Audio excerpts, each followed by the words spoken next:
میں نے پڑھی، اس میں اللہ تبارک و تعالی نے فرمایا یا ایھا الذین آمنوا قوا انفسکم واہلیکم نارا، اے ایمان والو اپنے آپ کو بھی جہنم کی آگ سے بچاؤ اور اپنے گھر والوں کو بھی جہنم کی آگ سے بچاؤ۔ اس آیت میں اللہ تبارک و تعالی نے انسان کے، ایک مسلمان کے لیے یہ بات واضح فرما دی کہ صرف خود ٹھیک ہو جانا کافی نہیں ہے کہ آدمی خود تو ٹھیک ہو گیا، اور اپنے گھر والے، اپنی اولاد اگر غلط راستے پر جا رہی ہے تو تمہاری ذمہ داری محض اپنے طور پر ٹھیک ہو جانے سے پوری نہیں ہوتی۔ بہت سے لوگ ایسے ہوتے ہیں کہ وہ خود تو دینی فرائض کے بھی پابند ہیں، نمازیں بھی جماعت سے پڑھتے ہیں، صف اول میں حاضر رہتے ہیں، لیکن اولاد کی طرف دھیان نہیں کہ اولاد کدھر جا رہی ہے، اس کو صحیح راستے پر رکھنے اور دین کا پابند بنانے کی طرف توجہ نہیں، اور اس کا نتیجہ یہ کہ اولاد جو ہے وہ اپنے ہاتھ سے نکلی جاتی ہے اور پرواہ نہیں کرتے لوگ۔ یہاں قرآن کریم نے ایک اور بات کی طرف اشارہ فرمایا ہے ان الفاظ کو استعمال کر کے۔ بعض مرتبہ ہم لوگ یہ کہہ کر فارغ ہو جایا کرتے ہیں کہ بھئی ہم کیا کریں، ہم نے اپنی اولاد کو بہت سمجھاتے ہیں، لیکن کیا کریں کہ اولاد مانتی نہیں، فہمائش کرتے ہیں، سمجھاتے ہیں، ہر طرح سے اس کو قائل کرنے کی کوشش کرتے ہیں، لیکن وہ مانتی نہیں، تو اب ہم کیا کریں، ہماری ذمہ داری تو اتنی ہے کہ سمجھا دیں۔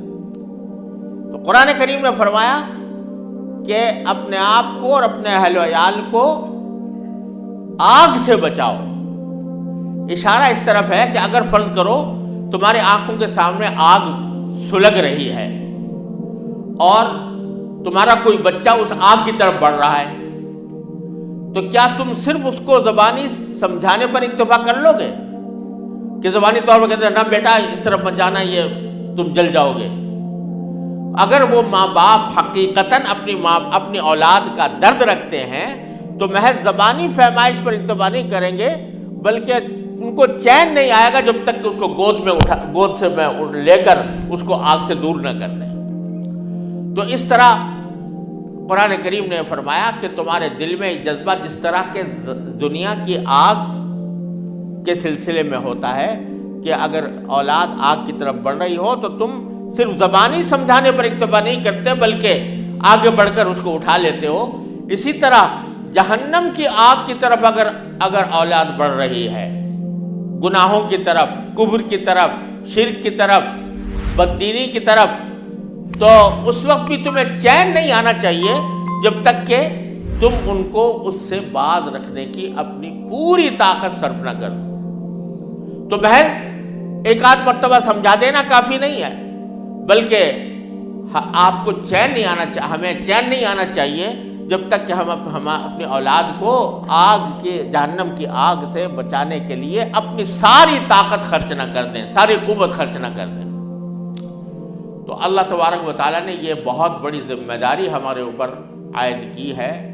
اور یہ ذمہ داری یہ ہے کہ ہمارے آباء و اجداد نے ہمیں ایمان کی دولت عطا کی۔ اللہ تعالیٰ کا فضل و کرم ہے کہ ایسے ماں باپ کے گھر میں پیدا ہوئے کہ جن کے نتیجے میں اللہ تعالیٰ نے ہم کو ایمان عطا فرمایا۔ اب اگر ہم اپنی آنے والی نسلوں کے لیے، اپنی اولاد کے لیے ایمان کی دولت چھوڑ کر نہیں جاتے اور ان کو ایمان اور عمل صالح کی طرف نہیں دعوت دیتے اور نہیں بلاتے یا اس کی تربیت نہیں کرتے، تو یہ ہمارا ناقابل معافی جرم ہے۔ اللہ تبارک و تعالیٰ محفوظ رکھے کہ انسان اس میں پکڑا جائے گا، گردن پکڑی جائے گی کہ تم نے اپنی اولاد کی صحیح تربیت کیوں نہیں کی۔ اللہ تبارک و تعالیٰ نے یہ ذمہ داری ہم پر عائد کی ہے، اور خاص طور سے ان ممالک میں کہ جہاں مسلمان اقلیت میں ہیں، تو وہاں پر ان کے ذمہ لازم ہے کہ وہ ایسے تعلیمی ادارے قائم کریں، ایسے تربیتی ماحول تیار کریں جس میں اولاد جو ہے وہ صحیح اسلامی تعلیمات سے باخبر بھی ہو اور ان تعلیمات پر عمل کرنے کا اس میں جذبہ بھی ہو اور وہ طریقہ بھی سیکھے۔ اللہ تعالیٰ کا فضل و کرم ہے کہ انگلینڈ میں بہت سے اسلامی اسکول قائم ہیں، بہت سے مدارس قائم ہیں۔ اللہ تعالیٰ کے فضل و کرم سے اب ان میں روز بروز اضافہ بھی ہو رہا ہے، لیکن معلوم ہوا تھا کہ اس علاقے میں اسکاٹ لینڈ میں ایسے انتظامات نہیں ہیں کہ جس میں اسلامی اسکول ہوں، جس میں بچے اپنے اسلامی ماحول کے اندر آ کر تعلیم حاصل کریں۔ دیکھیے، عالم بننا تو ہر ایک کی ذمہ داری نہیں ہے، ہر ایک کا فرض نہیں ہے کہ وہ ضرور عالم بنے پورا، یعنی پورا علم دین حاصل کرے، لیکن دین کی اتنی معلومات جو انسان کو مسلمان بننے کے لیے ضروری ہیں وہ ہر انسان کے ذمہ فرض عین ہے، اور مسلمان کی ذمہ داری ہے کہ اپنی اولاد کو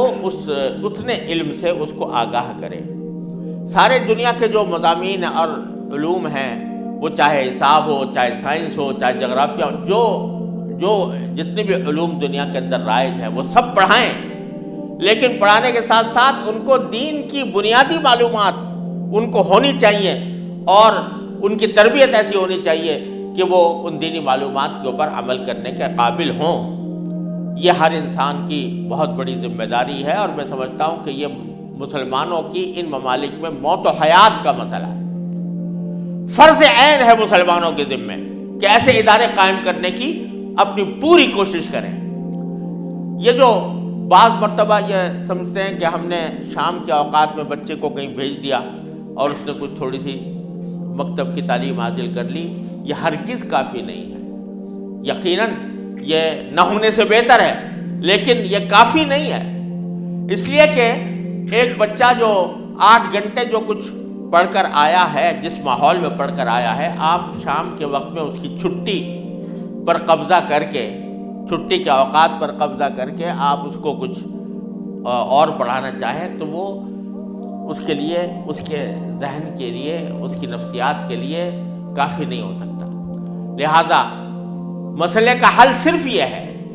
کہ مسلمان اپنے تعلیمی ادارے قائم کریں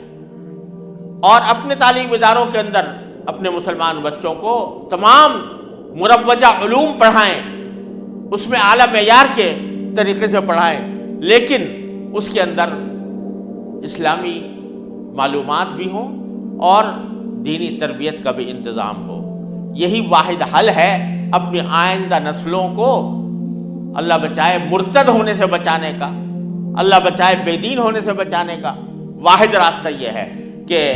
ایسے تعلیمی ادارے قائم ہوں۔ جہاں نہیں ہیں تو پوری کمیونٹی اس کی ذمہ دار ہے، اور اس سے سوال ہوگا آخرت میں کہ تم نے اپنے بچوں کو تعلیم و تربیت دینے کے لیے کیوں ایسے ادارے قائم نہیں کیے۔ یہ باقاعدہ، یہ اللہ بچائے، یہ ان کی ذمہ داری ہے، ان کا مواخذہ ہوگا اس بات کے اوپر کہ انہوں نے کیوں نہیں کیا۔ اللہ تعالیٰ نے خوشحال بنایا ہے، اللہ تبارک و تعالیٰ نے دنیاوی ساز و سامان عطا فرمایا ہے، دولت کی کمی نہیں ہے مسلمانوں کے پاس، تو کیا وجہ ہے کہ مسلمان اپنے ذاتی اپنے تعلیمی ادارے قائم نہ کریں۔ لہٰذا یہ ماشاءاللہ جو اقدام ہو رہا ہے کہ یہاں پر اس اکیڈمی کے تحت انشاءاللہ اللہ تبارک و تعالیٰ کی رحمت سے ایک اسلامی اسکول بھی قائم کرنے کا ارادہ ہے، اور بچوں کی تعلیم و تربیت کا، خواتین کی تعلیم و تربیت کا انتظام ہوگا۔ اللہ تبارک و تعالیٰ اس ارادے کو اپنے فضل و کرم سے پائے تکمیل تک پہنچائے اور اس کا فائدہ پوری کمیونٹی کو حاصل ہو۔